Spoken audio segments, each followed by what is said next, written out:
नाशिक जिल्हा सत्र न्यायालयाने सदनिका घोटाळा प्रकरणी राज्याचे क्रीडा मंत्री माणिकराव कोकाटे यांच्या 2 वर्षांच्या शिक्षेवर शिक्कामोर्तब केलंय.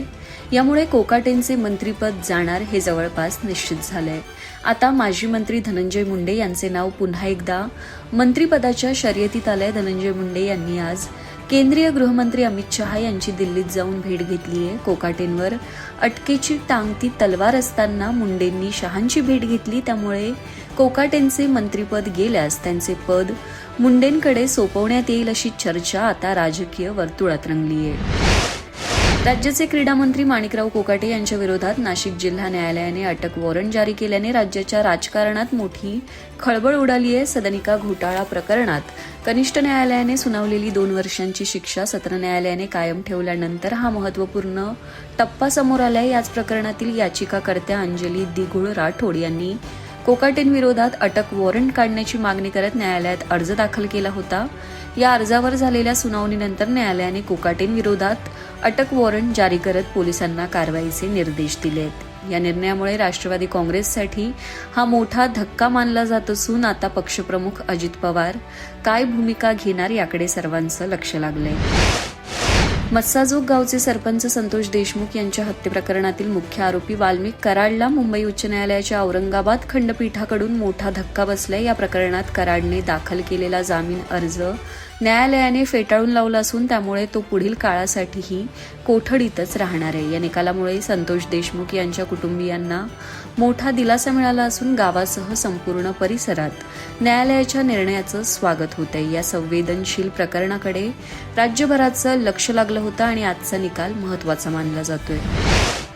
सातारा जिल्ह्यातील सावरी गावात 145 कोटींचे ड्रग्ज सापडल्याचा दावा करत शिवसेना ठाकरे गटाच्या नेत्या सुषमा अंधारे यांनी उपमुख्यमंत्री एकनाथ शिंदे यांचे भाऊ प्रकाश शिंदे यांच्यावर गंभीर आरोप केले. ज्या शेडमध्ये 45 किलो ड्रग्ज सापडले तेथील कामगारांना प्रकाश शिंदेंच्या रिसॉर्टमधून जेवण पुरवलं जात होतं असा दावा अंधारे यांनी पत्रकार परिषदेत केला. दुसरीकडे प्रकाश शिंदे यांनी हे सर्व आरोप फेटाळून लावत याला राजकीय षडयंत्र म्हटलंय. ती जागा माझी नसून 6 महिन्यांपूर्वीच रणजित शिंदे यांना दिली आहे. ड्रग्ज सापडलेल्या ठिकाणाशी माझा कोणताही संबंध नाही असं स्पष्टीकरण त्यांनी दिलंय. या प्रकरणावरून आता राज्यातील राजकीय वातावरण चांगलंच तापलं असून पोलिसांनी यावर अधिकृत भाष्य करणं अपेक्षित आहे.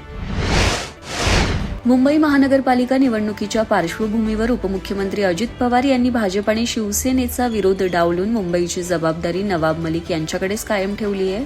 मलिक यांच्यावरील गंभीर आरोपांमुळे भाजपने त्यांच्यासोबत काम करण्यास स्पष्ट नकार दिला असला तरी अजित पवार यांनी त्यांना झुकतं माप दिलंय. नवाब मलिक यांच्या मदतीसाठी अदिती तटकरे आणि सना मलिक यांची समन्वय समिती स्थापन होण्याची शक्यता आहे. दरम्यान भाजप नेते अमित साटम यांनी मलिक सोबत असतील तरी युती अशक्य असल्याचा इशारा दिलाय. मात्र मुंबईतील मुस्लिम आणि दलित मतांचं समीकरण पाहता राष्ट्रवादीने मलिकांच्या नेतृत्वावर विश्वास कायम ठेवलाय. यामुळे महायुतीत मुंबईच्या जागेवरून पेच निर्माण होण्याची चिन्ह आहेत. लोकसभेतील विरोधी पक्षनेते राहुल गांधी बुधवारी जर्मनीची राजधानी बर्लिन येथे पोहोचले. विमानतळावर भारतीय परदेशी काँग्रेसच्या कार्यकर्त्यांनी त्यांचं स्वागत केलं. राहुल गांधी आज बर्लिनमध्ये आयओसी कार्यक्रमात सहभागी होतील. आयओसीनुसार राहुल गांधी भारतीय प्रवासी समुदायाशी संवाद साधतील आणि युरोपमधील पक्षाच्या विविध अध्यक्षांना भेटून अनिवासी भारतीय समस्या आणि पक्षाची विचारधारा पसरवण्यावर चर्चा करतील. राहुल गांधी 20 डिसेंबरपर्यंत तेथेच राहतील. त्यांचा जर्मनी दौरा अशा वेळी होतोय जेव्हा देशात संसदेचं हिवाळी अधिवेशन सुरू आहे. यावरून भाजपने राहुल गांधींच्या जर्मनी दौऱ्यावर निशाणा साधला होता. गेल्या 6 महिन्यातील राहुल गांधींचा हा 4था परदेश दौरा आहे. यापूर्वी जुलै ते सप्टेंबर दरम्यान ते लंडन, मलेशिया, ब्राझील, कोलंबियाच्या दौऱ्यावर गेले होते. ट्रम्प प्रशासन 19 डिसेंबर रोजी कुख्यात लैंगिक गुन्हेगार जेफ्री एप्स्टाईनशी संबंधित जुने सरकारी रेकॉर्ड जाहीर करण्याची अपेक्षा आहे. एप्स्टाईनच्या प्रकरणाशी संबंधित सर्व ईमेल, फोटो आणि कागदपत्र सार्वजनिक केली जातील. या नेटवर्कमध्ये अल्पवयीन मुलींचं शोषण केलं जात होतं आणि जगातील अनेक शक्तिशाली लोक त्यात सामील होते असा आरोप आहे. यापूर्वी 12 डिसेंबर रोजी या प्रकरणाशी संबंधित 19 छायाचित्रे सार्वजनिक करण्यात आली होती. यापैकी 3 छायाचित्रे ट्रम्प यांची होती. या व्यतिरिक्त माजी राष्ट्राध्यक्ष बिल क्लिंटन आणि अब्जाधीश बिल गेट्स यांसारख्या प्रमुख व्यक्तींचे छायाचित्र देखील सार्वजनिक करण्यात आले होते. भारतीय राजकारणी सुब्रमण्यम स्वामी पृथ्वीराज चव्हाण यांनी असा दावा केलाय की या फाईलमधून काही भारतातील विद्यमान खासदार, मंत्री, माजी मंत्र्यांची नावं उघड होऊ शकतात.